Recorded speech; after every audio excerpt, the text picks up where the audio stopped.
Creo oportuno perseverar en estos propósitos. Agradezco la participación de Víctor López García, agradezco la perseverancia de nuestro secretario general distrital de Miraflores, Fernando Lindo, que tiene un objetivo claro, que el partido mensualmente realice al menos una conferencia o más sobre asuntos internacionales que comprometen el quehacer de América Latina, de Europa, de Norteamérica, de otras partes del mundo. Hemos tenido a lo largo del último año sucesivas conferencias con ponentes no necesariamente apristas, con internacionalistas, académicos, expositores, invitados incluso de la oposición venezolana, que está a la espera de un relevo o un cambio o un giro político en la Venezuela sometida a la tiranía de Nicolás Maduro. El partido está ahora inmerso en un proceso de elecciones internas, pero yo siempre he pensado que los grandes objetivos del partido no pueden ser desvirtuados, y cuando uno recuerda a Águila Latorre, al gran jefe y fundador del aprismo, él siempre señaló que el partido estaba por encima de todos, de todas las aspiraciones y legítimos propósitos que animan a la militancia, y que el quehacer político y partidario tiene que tener como norte que el APRA debe ser la gran esperanza del pueblo peruano y debe ser la gran propuesta nacional para una transformación y fortalecimiento de la institucionalidad democrática y la construcción de una democracia social de paz con libertad. ¿Por qué esta noche le comuniqué a Fernando Lindo unos días atrás? Vamos a tocar el tema de las Naciones Unidas por la sencilla razón que, como todos ustedes saben, hace unos días en Nueva York, en la sede de Naciones Unidas, se ha realizado la habitual Asamblea General de Naciones Unidas con la participación de todos los miembros de la comunidad internacional y con discursos, jefes de Estado, primeros ministros, y demostrando a Estados Unidos por qué es la primera democracia del mundo, y más allá de sus gobiernos republicanos o demócratas. Decía yo anoche en una entrevista a un medio local, sería impensable que si las Naciones Unidas tuvieran como sede Moscú o La Habana, ¿no?, algún jefe de Estado o político visitante, y usara el podio de las Naciones Unidas para criticar al castrismo, ¿no?, o que criticar a Lenin o a Putin, ¿no?, o a Stalin. Precisamente una demostración de cómo Estados Unidos no solamente se dio y construyó un edificio y es el principal sostén financiero del presupuesto de Naciones Unidas, es que es un foro abierto a todas las tendencias, a todos los discursos y a todas las ideologías y propuestas de gobierno. En la Asamblea General última hemos escuchado a un Gustavo Petro desafiante, un Gustavo Petro con una larga perorata, ¿no?, que ha tratado incluso de endulzar lo que es el narcotráfico internacional, hablar del consumo de la cocaína de manera muy sutil, y me permitía hablar en el sentido de que Gustavo Petro parecía el vocero de Nicolás Maduro, que no asistió a la Asamblea General porque él tiene una orden de captura internacional. El tirano de Caracas sabía que sabe que si va a determinados países del mundo, lo va a capturar la Interpol. Y por eso cuando hace algún periplo a Rusia, a Moscú, ha usado una serie de vías alternas para no llegar a ninguna sede en la que podría, aeropuerto del mundo, en la que podría inmediatamente la Interpol estar alerta a las órdenes de captura internacional que se le han impuesto. Entonces, creo que hay que primero resaltar que las Naciones Unidas, que ya tiene 80 años de existencia, tiene un gran propósito en el largo plazo, que es preservar la paz en el mundo.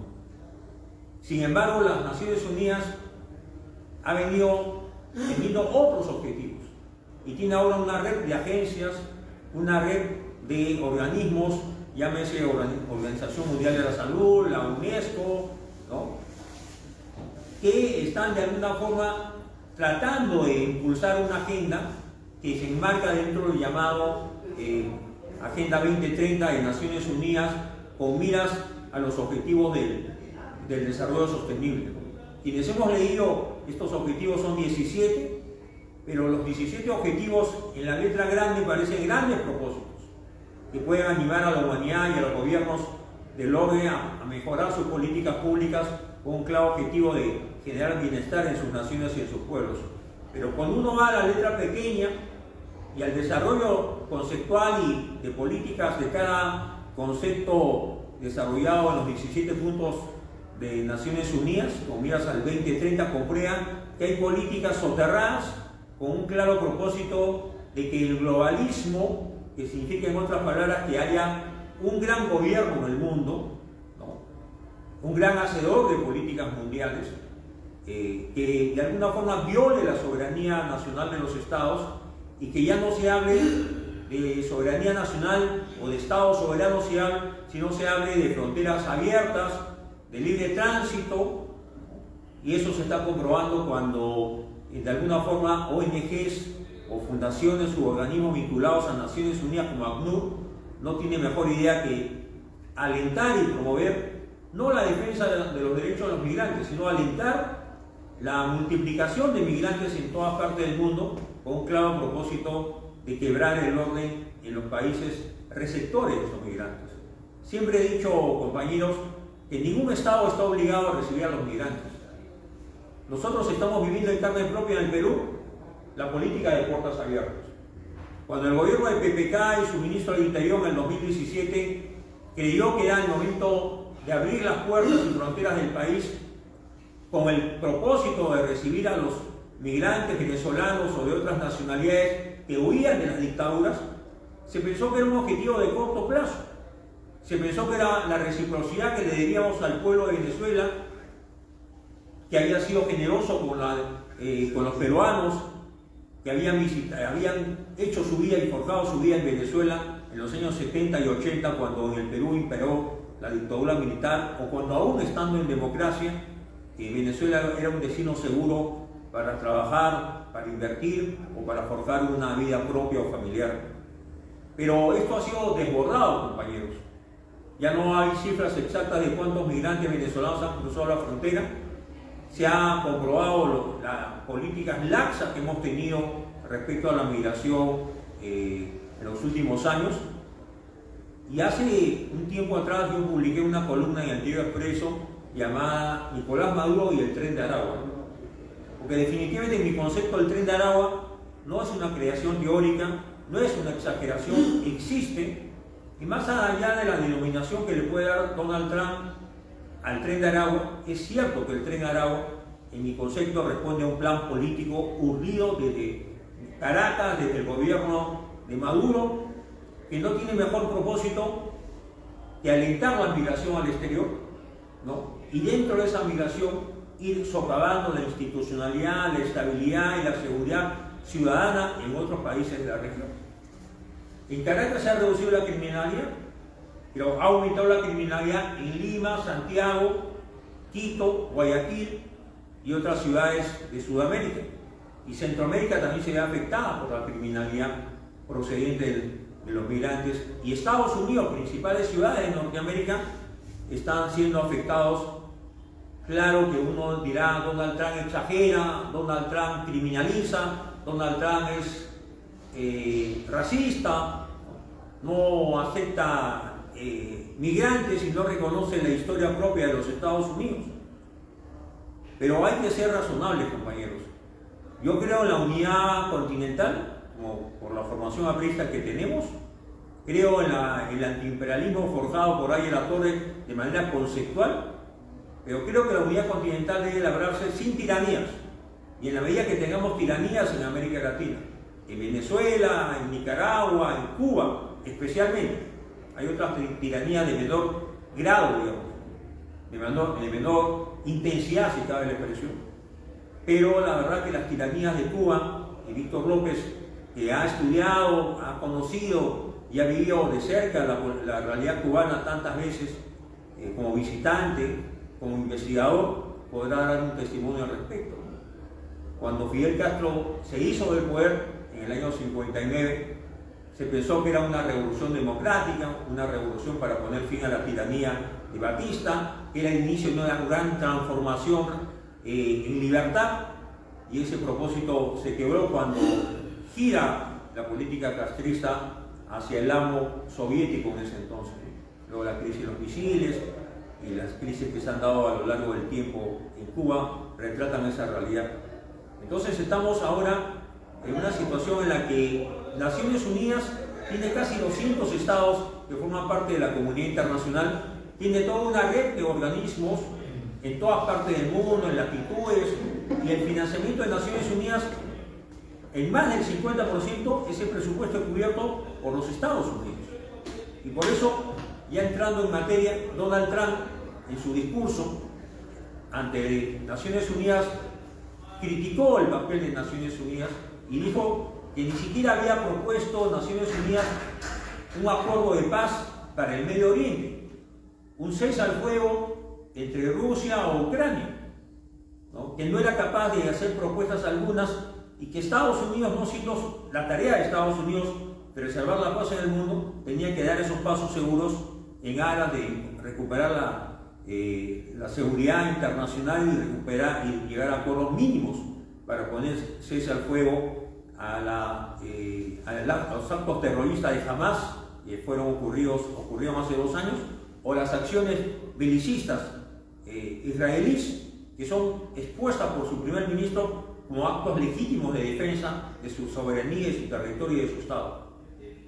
Entonces, ante una crisis humanitaria ocasionada por la migración de ucranianos ante la invasión rusa, ante una crisis humanitaria ocasionada por la migración de más de 7, hasta se habla de 8 millones de venezolanos a Sudamérica, Centroamérica, Norteamérica y a otras latitudes del mundo, ante una situación en el Medio Oriente que no tiene solución en el corto plazo, creo que Naciones Unidas debería tener como objetivo principal alentar la paz en el mundo. Pero pareciera que no reconoce su papel y se ha abocado a tareas que no son propias o no eran propias del acta fundacional de las Naciones Unidas. Si uno analiza el discurso de Donald Trump, donde censura la política de fronteras abiertas impulsada por Joe Biden, alentada por ACNUR, por Naciones Unidas, y uno compara además el hecho que Joe Biden fue capaz o no fue capaz de poner límite o poner condiciones mínimas para la llegada de migrantes durante su administración de 4 años, uno comprueba que no son fruto de la casualidad, sino que se han ido impulsando o desarrollando algunos planes, porque cuando uno ha visto en los medios de comunicación, en las redes, esos millares de inmigrantes que casi ordenadamente cruzaban los puentes, cruzaban la selva, cruzaban los caminos, cruzaban las carreteras, nadie va a pensar que se pusieron de acuerdo y espontáneamente se juntaron a lo largo del camino. Eran personas o migrantes organizadas por organismos vinculados a la cooperación internacional, bajo el supuesto que eran perseguidos políticos, su vida corría en riesgo, las tiranías los acusaban y que tenían derecho a un futuro mejor. Y vuelvo a insistir esta noche, yo sigo pensando en los Estados-nación y en la soberanía de los Estados. Sigo pensando que la Unión Europea es un gran propósito, pero está siendo desvirtuado, ¿no?, por esta política migratoria casi sin límites, donde ya hay algunos gobiernos como el de Italia, ¿no?, u otros que pueden tener posiciones más severas o más críticas respecto a los migrantes. Pero viene a veces el tema de la victimización, ¿no?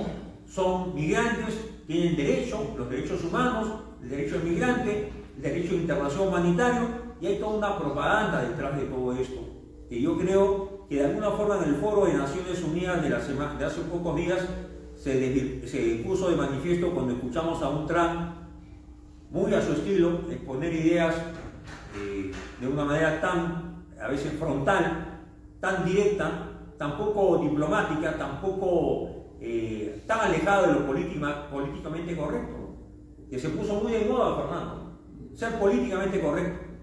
O sea, decir las cosas que de alguna forma no ofendan, no afecten y no incomoden a nadie, ¿no? Y yo creo que en la política internacional, en la política interna de los países y de los estados, uno no puede pretender darle la razón a todos y tener posiciones disímiles. Hay que tomar posiciones, hay que tomar posturas, ¿no? así como en el plano partidario o electoral, hay que condenar y reprobar el transfugismo, ¿no? Aquellos que cambian de camiseta política cada 5 años, o aquellos que se alejan de la militancia de los partidos y regresan unos meses antes de las elecciones para intentar suerte en los comicios internos, o aquellos que están buscando una mejor oportunidad. Y qué mejor oportunidad que hay 30 y tantos partidos inscritos en el ROC y mayores oportunidades para participar en los próximos comicios. Entonces, igual, yo creo que no podemos tener posiciones ambiguas. Y el Estado peruano, el gobierno de la señora Boluarte, o el de Pedro Castillo, caótico, o el de Pedro Pablo Kuczynski, un hombre de mundo, un cosmopolita, un hombre formado en los Estados Unidos, que no tuvo la visión o se dejó enseguecer por sus asesores caviares, que había que abrir las fronteras generosa e ilimitadamente. Y ahí están las consecuencias. Los temas de esta campaña próxima, creo que todos estamos de acuerdo, ya no va a ser la hiperinflación o el terrorismo, va a ser la seguridad ciudadana, no va a ser la carestía, no va a ser el desborde de los precios, no va a ser la escasez de los alimentos, no va a ser la falta de empleo seguramente, va a ser sobre todo la seguridad ciudadana, paro de transportistas, ¿no? Bloqueo de carreteras, de caminos, inseguridad manifiesta. Entonces, compañeros, creo que las Naciones Unidas, y esta noche, antes de darle el uso a la palabra a nuestro fraterno compañero Víctor López García, creo que vale la pena analizar las frases y las expresiones de Donald Trump, las de Gustavo Petro, las del primer ministro de Israel, las del rey de España, Felipe VI, que adelanté, que parece que el monarca no entendió que es un monarca, que no es un político, ¿no?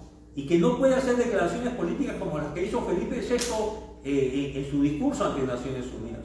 Parecía un discurso de un político del PSOE, del Partido Popular o del Parlamento español, y no el monarca que representa al Estado español y que se supone expresa la unidad de los españoles y la visión de los españoles. Entonces, una monarquía politizada, creo que es una monarquía que desvirtúa su función. Porque la función de las monarquías constitucionales es precisamente preservar la unidad del país, dejando de lado las banderías políticas, ¿no? A quienes corresponde hacer política es a Pedro Sánchez.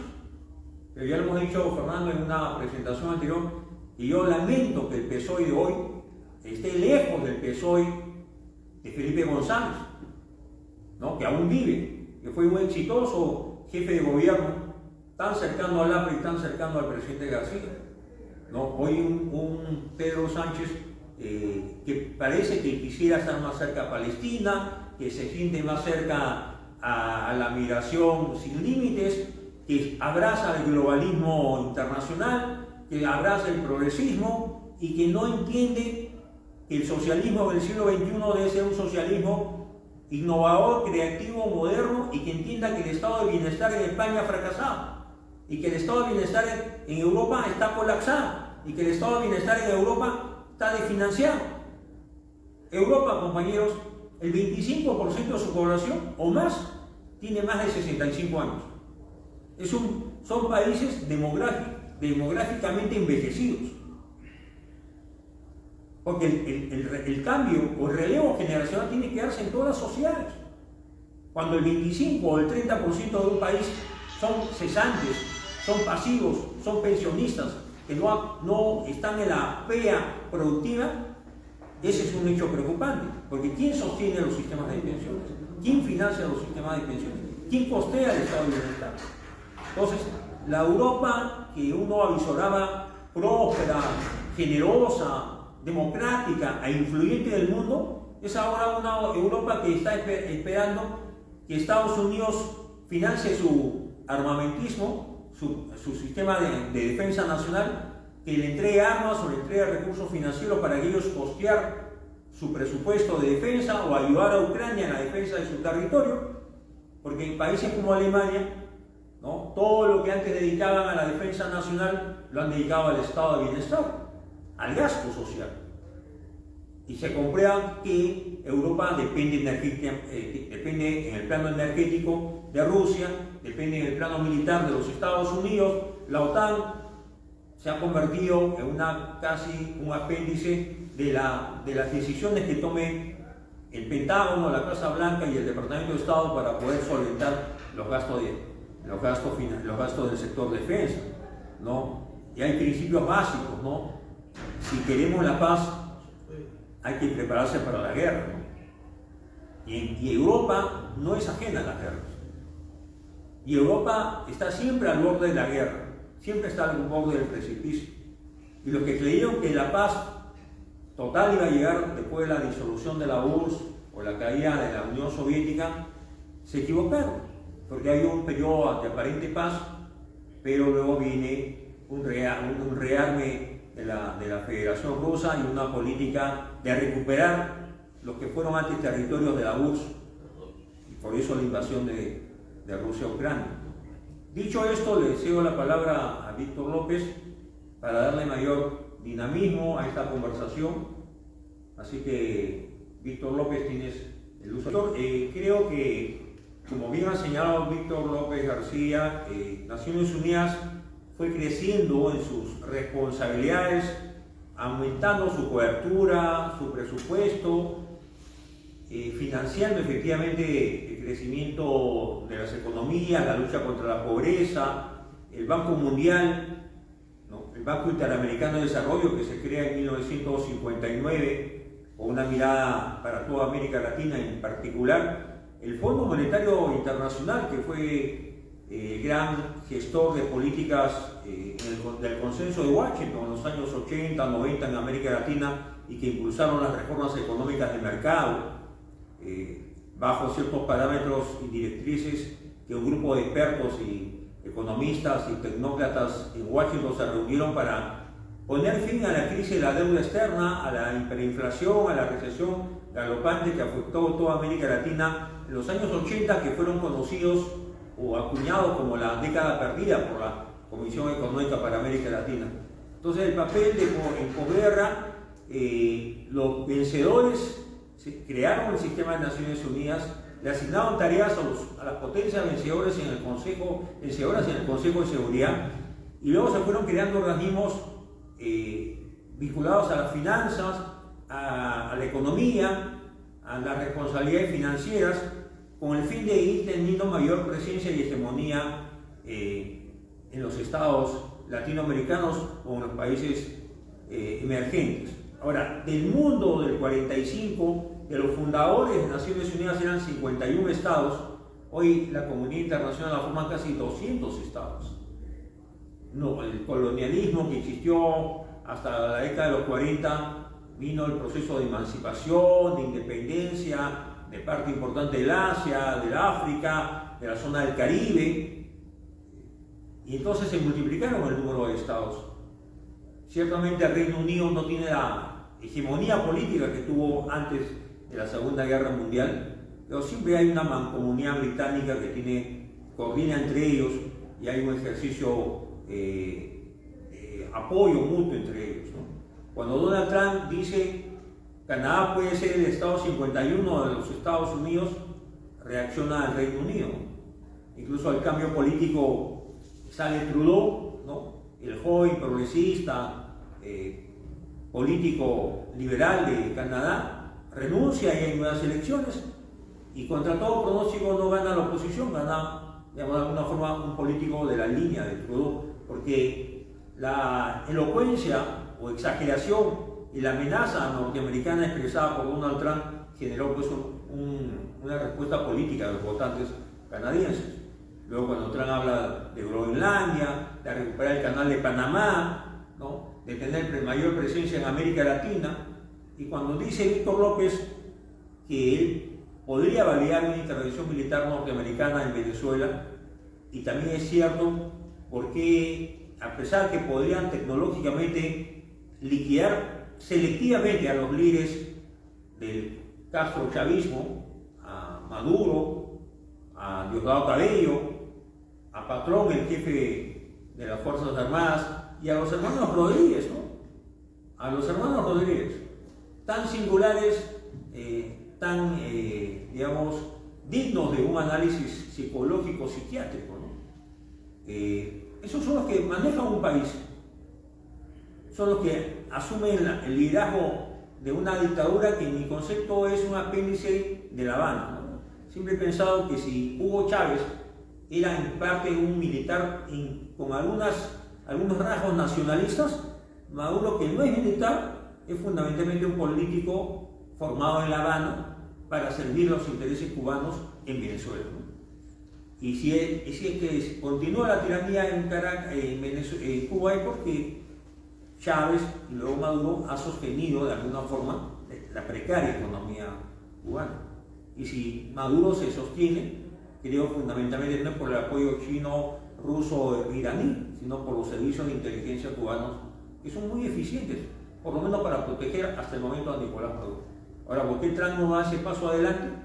Uno puede evaluar que no lo hace tal vez porque el imperialismo norteamericano, que arrasaba con sus marines y derrocaba gobiernos, imponía dictaduras, que intervino en el golpe militar del 73 contra Salvador Allende, el imperialismo en estos tiempos tiene otras características, ¿no? Otras formas de practicarse, otros modos de hacer política, y utilizan a veces sutilezas, presiones psicológicas, presiones mediáticas, o sanciones económicas, o recorte de transferencias de dinero, o en este caso envían marines y navíos al Caribe, pero sin violar la soberanía del Estado venezolano. Ahora, siempre me pregunto, ¿dónde está la oposición venezolana? ¿Dónde están Edmundo González y los líderes que lograron ganar los comicios del 28 de julio del 2024? ¿Por qué están aparentemente esperando que la tarea la hagan otros por ellos? Yo me imaginé, Víctor, que iba a suceder en cualquier momento, o este tiempo ya, que son varias semanas, alguna reacción militar civil como la que ocurrió en enero del 58, cuando se puso final a la dictadura de Pérez Jiménez con apoyo militar y movilización de civiles, ¿no? Donde Rómulo Betancourt, tan cercano al APRA, tuvo un papel protagónico.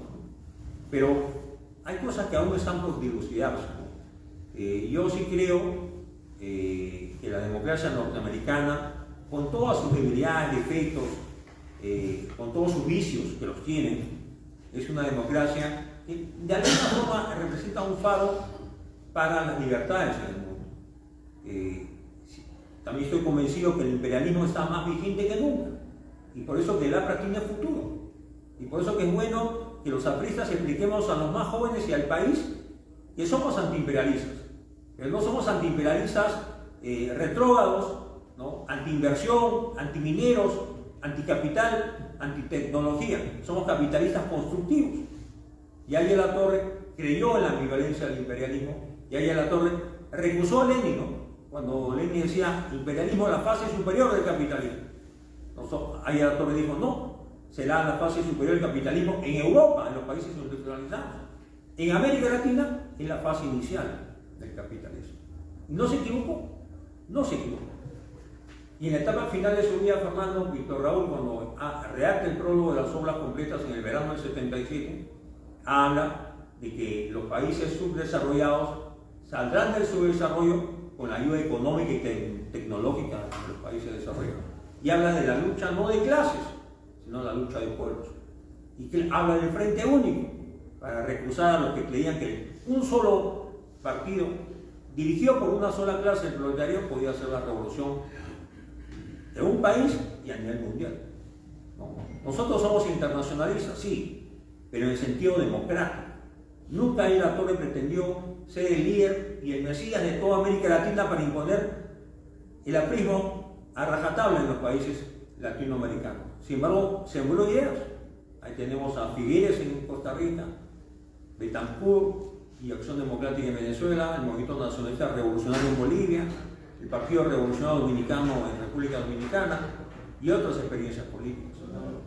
Entonces, compañeros, volviendo al tema de Naciones Unidas, ¿por qué Naciones Unidas ha multiplicado sus agencias, su burocracia, y cómo se ha reconvertido la izquierda marxista-leninista, como bien dice Víctor López, setentera, ochentera, que defendía en las aulas y en el debate político la existencia del muro de Berlín, la existencia de la cortina de hierro, defendía la Europa del Este, defendía la Revolución Cubana, y que ahora hablan pues de socialdemocracia, hablan de liberalismo internacional, progresismo internacional, y son muy creativos porque han creado las condiciones para que Naciones Unidas apruebe los objetivos del milenio primero, luego desarrollo sostenible, y ahora hay objetivos con miras al 2045.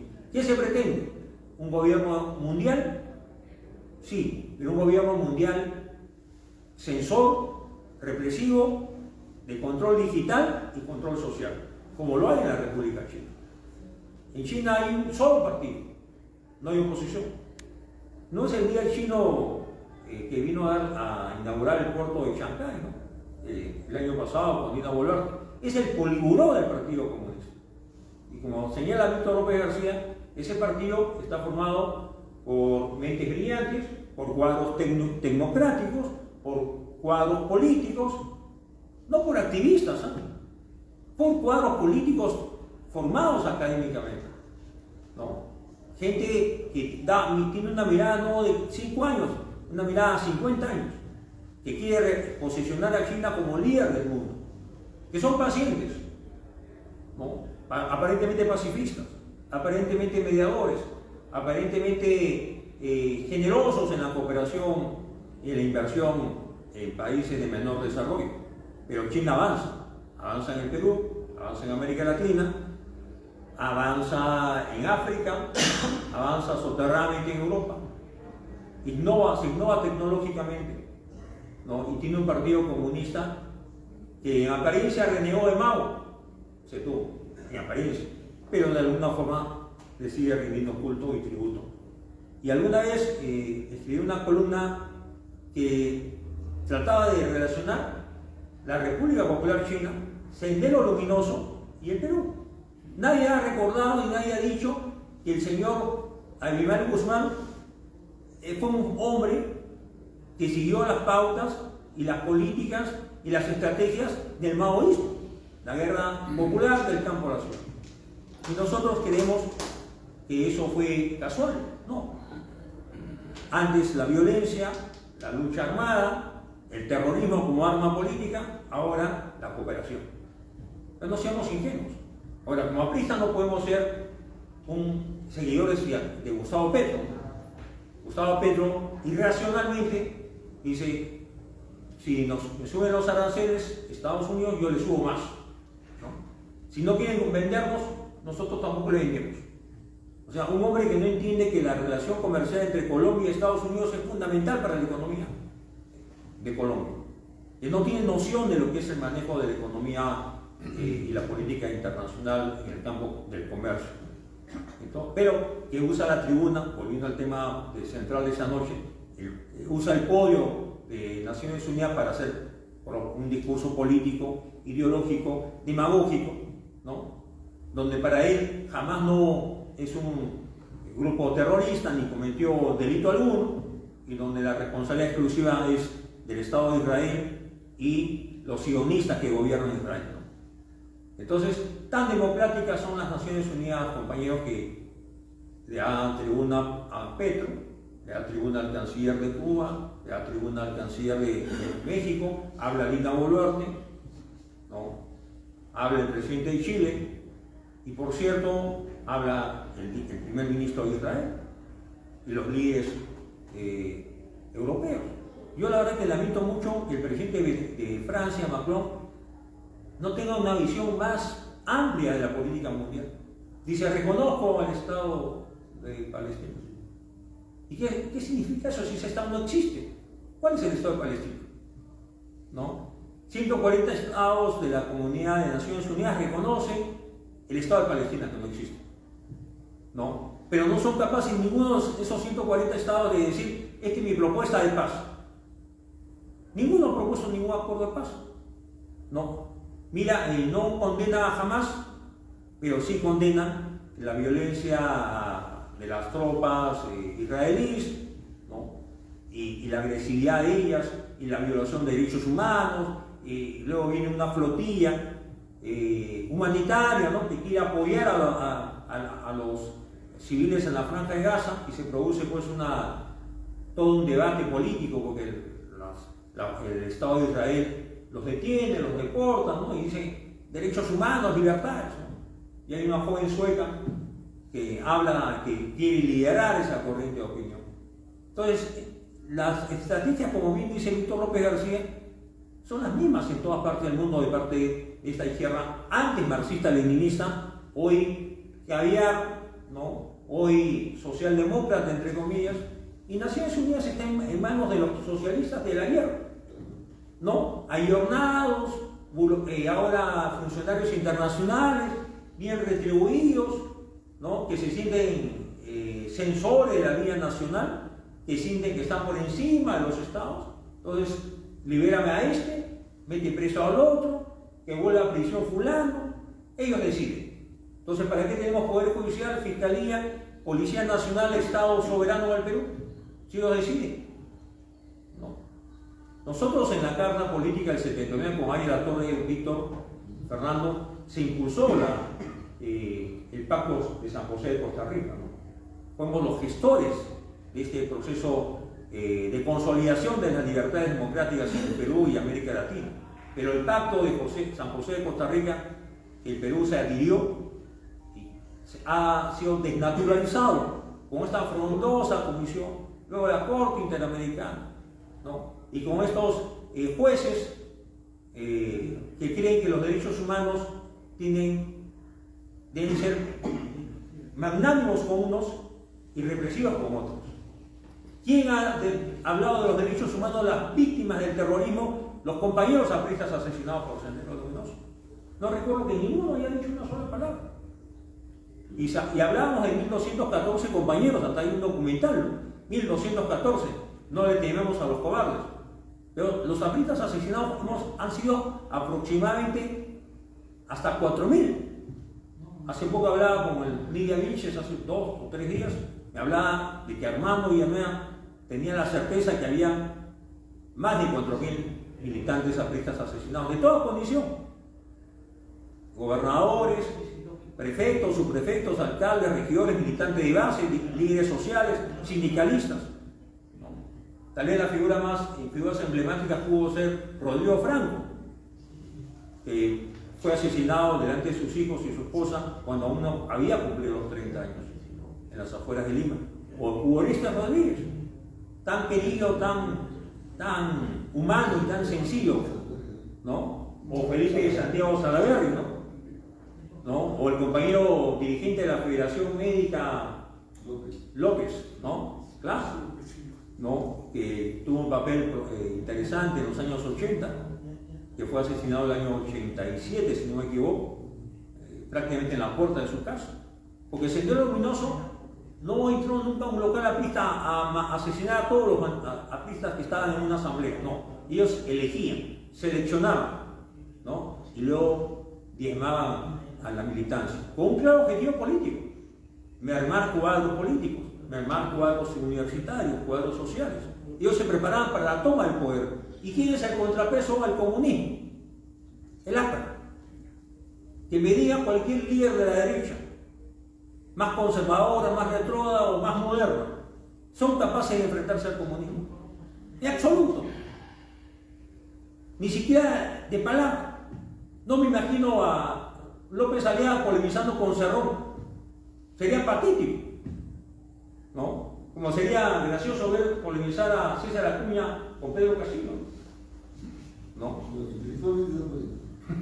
Entonces, hay que afianzar la autoestima aprista, y veo militantes que están en las afueras acompañando a los precandidatos, y bien por ellos. Pero hay también que prepararnos.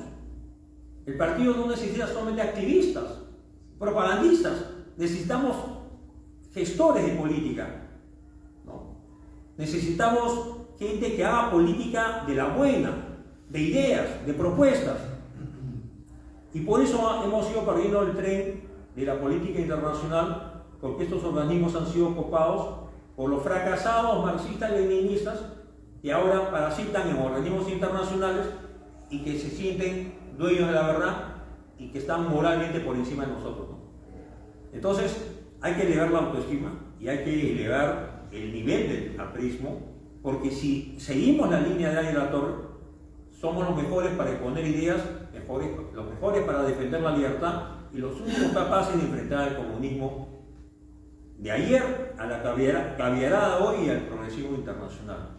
Pero volviendo a Naciones Unidas, ¿por qué Naciones Unidas se ha diversificado tanto? Tantos organismos, tantos aparatos, tantas burócratas, tanta presencia. Bueno, el PNUD está en todo el mundo prácticamente.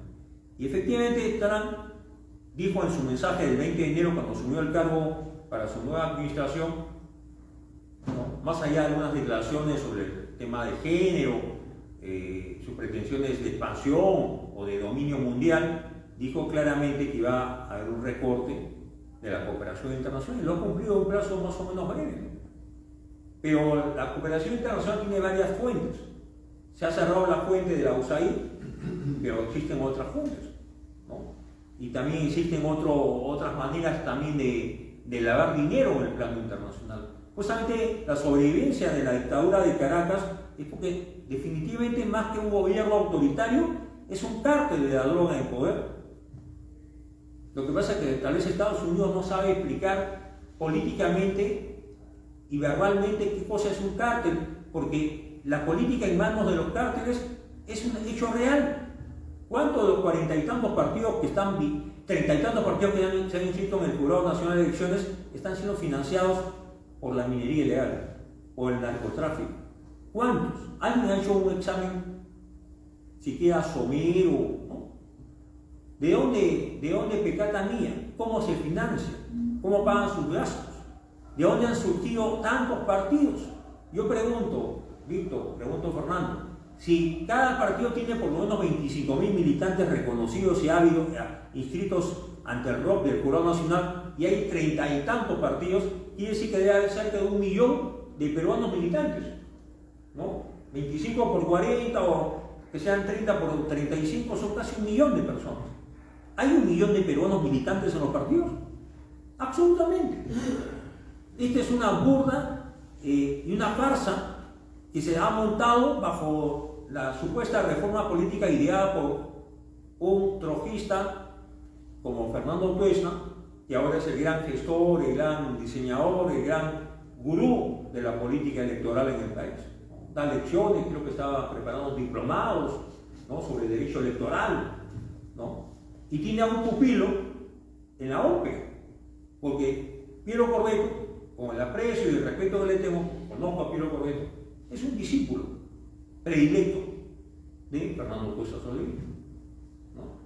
Entonces, quiero con esto hacer notar, compañeros, que hay demasiadas coincidencias en el mundo, que el partido tiene que reposicionarse en el plano internacional, coincido contigo, Víctor, y además ser el gran líder de opinión para contrastar con los adversarios, con los enemigos, con los que no creen en la libertad y sobre todo transmitir ese mensaje a los más jóvenes, porque el partido tiene que tener la sangre juvenil que signifique darle vida y oxígeno en las próximas décadas a la obra de Daniel Latorre. Deseo la palabra a Víctor. Efectivamente, ¿no?, la Franja de Gaza, es claro que Israel defiende su soberanía, defiende su libertad y su futuro, y es verdad que grupos terroristas internacionales que, digamos, son enemigos declarados de los Estados Unidos y son enemigos del Estado de Israel. Yo creo que mucha de la suerte de la Franja de Gaza va a depender que los palestinos, que creo que el pueblo palestino tiene claro que el terrorismo de Hamas no los representa y les está causando un enorme daño en el plano humanitario. Ojalá que se organicen y sean capaces de hacer esfuerzos por encontrar. Hay una propuesta del presidente Trump, 21 puntos. Parecen de lectura rápida, razonables. Se exige la entrega de los rehenes o de los cadáveres de los rehenes fallecidos, liberación de presos palestinos, ¿no? Y condiciones mínimas para la recuperación de la infraestructura dañada por esta situación bélica en los últimos 2 años. Pero no hay que olvidar quién inició y quién perpetró una atrocidad como la del 7 de octubre del año 23. Y estoy recordando, Víctor, que un día después me invitaron a PBO y aunque no tenía yo por qué tocar el tema, terminamos hablando de ese tema, ¿no? Y por supuesto, nosotros reconocemos los derechos de los palestinos y su proyecto de vida, pero no podemos negar el derecho del pueblo judío a tener su Estado propio, ¿no? Y creo que hay pueblos que han pagado con sangre y con sacrificio y con martirologio, ¿no?, las consecuencias de la Primera o de la Segunda Guerra Mundial en especial. Hay ahora mucho negacionismo, dice no, campo de concentración, el nacionalsocialismo ha sido desdibujado, más bien tuvo logros en el campo tecnológico, industrialización de Alemania, la hizo potencia, la salvó de la hiperinflación, recuperó la economía, dio pleno empleo. Porque hay mucho negacionismo, como todavía hay negacionistas en el Perú. ¿De qué sendero hablan? ¿De qué terrorismo? Es un conflicto armado interno, ¿no? Y bajo la descripción de que fue un conflicto armado interno, hubo fuerzas represivas, policiales, militares, ¿no? Y nadie, como bien has dicho, millones de dólares han sido entregados a las víctimas del Sendero Luminoso, el caso de Indira Wilke, digamos, repudiable, porque es claro que el dirigente Pedro Huelca Texe, que fue miembro del directorio del Seguro Social, tuvo que pagar las consecuencias, que era un crítico del senderismo y era más bien acusado de revisionista, de traidor, ¿no?, de pro-burgués, ¿no? Y ahí está el libro de marca, ahí están los panfletos, ahí están las declaraciones del propio Abimael Guzmán en la llamada entrevista del siglo. Entonces, eso de decir, bueno, como hay plata de por medio, no, mi padre no fue asesinado por Sendero, fue asesinado por las tropas o las fuerzas o el Estado represor o por el montesinismo que vio en él un opositor después del golpe del 92. Entonces el mundo al revés. Entonces, estoy totalmente de acuerdo. Hay que recuperar espacios, el mundo académico, el mundo universitario, el mundo cultural, que también está penetrado por estas fuerzas marxistas-leninistas con un discurso novedoso. Yo creo que hay muchas formas de hacer aprismo. Hay compañeros que creen que hacer aprismo es repetir el discurso del programa del 31 o repetir frases de textos del antiimperialismo del APRO, 30 años de aprismo. Creo que el verdadero aprista es que interpreta la realidad. Y ahí la Torre nos enseñó a esforzarnos por interpretar la realidad. No podemos pensar que el mundo de hoy es el mundo del 45, no podemos pensar que es el mundo de los 60, no podemos pensar que es el mundo que conoció ahí a la Torre en los 70. Es un mundo distinto. Ya somos más de 8.000 millones de habitantes. Hay pueblos continentes de los que se habló siempre en el APA, la India, ¿no? Brasil con más de 210 millones, 215 millones de habitantes, ¿no? La República China. Y es verdad, Europa da pena a veces porque era el sostén de la cultura cristiana, occidental, de la cultura universal, y está en veleidades, en debates intonsos, ¿no?, intrascendentes, ¿no?, en disputas a veces absurdas, ¿no? Bruselas, el cenáculo de la Unión Europea, está lleno de burócratas bien retribuidos, ¿no?, y que no sirven a los intereses de la Europa, que es una Europa renovada, visionaria y sobre todo con una visión de largo plazo. Entonces, la economía europea está casi colapsada. Depende energéticamente de Rusia y de otros proveedores. El mundo árabe ha crecido mucho, tiene un enorme poder de negociación. Ahí viene claro, hasta organizan mundiales. Y se sabe que esa sede del mundial, ¿no?, de Qatar fue parte de un hecho de corrupción, ¿no? Dirigentes de la FIFA fueron sobornados, fueron comprados con dádivas, regalos, viajes, preventas para votar, para que en la asamblea que decidió la suerte de Qatar se elija a Qatar como sede del Mundial de 2022. Entonces, hay que ver el mundo no desde la perspectiva nacional, metropolitana de Lima o de la serranía, o de la selva, o del norte o del sur. El Perú es parte de América Latina. Y nosotros tenemos el deber en esta campaña electoral de buscar el título nacional, como siempre he dicho.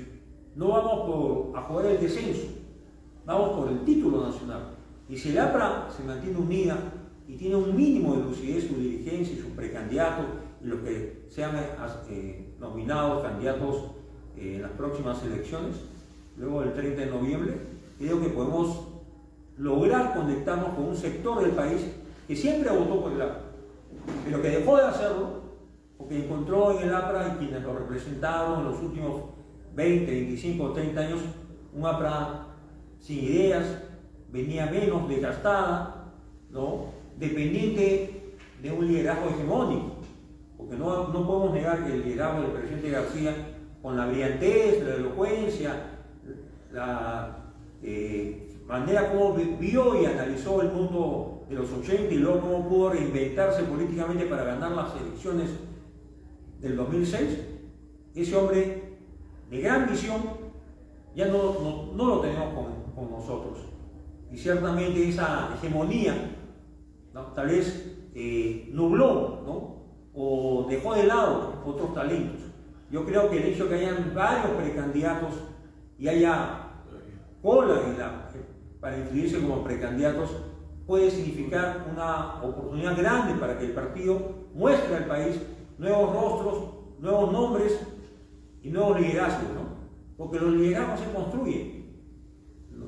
Y no tenemos hoy un Águila Torre, no tenemos un Alan García, pero podemos tener decenas de compañeros, hombres y mujeres, que con probidad y con vocación de servicio puedan representar los grandes ideales de la PRECO. Y creo que Águila Torre, y bien dices tú, Víctor, el decano de la Facultad de Ciencias de la Comunicación de la Universidad de San Martín, ¿no?, amigo tuyo, ¿no?, dice: ustedes no están sabiendo capitalizar políticamente. Y la historia y el tiempo le ha dado la razón a Águila Torre. ¿Dónde están aquellos que hablaban de la dictadura del proletariado, de la lucha de clases, ¿no?, de la Europa del Este, del muro de Berlín? Han fracasado, pero han sido muy hábiles, se han reinventado, se han reciclado, ¿no? Son ahora aparentemente otros políticos, pues somos de siempre, ¿no? Somos de siempre, pero con otro ropaje, con otro lenguaje, ¿no?, con un discurso a veces que cautiva a los más jóvenes. Por eso la gran tarea del partido de Águila Torre es hacer de ese partido un partido de jóvenes. Hay un déficit de jóvenes. ¿Por qué los jóvenes no se conectan con Águila Torre, con su historia, con el APRA? ¿Qué ha pasado? Nos han acusado de todo y no hemos reaccionado, porque tampoco es el caso que pongamos la otra mejilla o que digamos ya tendrán la respuesta en su momento. No, hay que responder en el acto y responder sin violencia, con ideas y con firmeza. Entonces, ganemos el debate en la interna del partido y salgamos a debatir con los que están en las otras fronteras y que son nuestros adversarios, incluso nuestros enemigos. Busquemos los medios, ¿no? Salgamos a los medios, copemos todos los espacios, los medios de prensa, los medios de comunicación, los medios digitales. Escribamos, porque también un partido cuyos militantes no escriben es un partido carente a veces de ideas, ¿no? Es fácil dar discursos y a veces es fácil aprender incluso discursos de memoria, como si fuera una poesía por el Día de la Madre o el Día del Padre. Que hay algunos aspirantes a políticos que declaman 3 minutos, pero si le das 10 ya no tienen qué decir.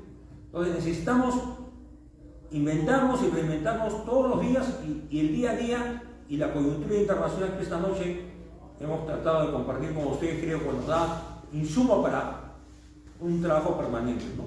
Compañeros, Fernando Lindo, siempre la gratitud por tu perseverancia, tu tenacidad, y Víctor López García, hoy día, un día más has demostrado tu trato fraterno, cordial, y tu experiencia de vida que has compartido con los presentes y sobre todo con quienes a través de las redes sociales se han conectado esta noche.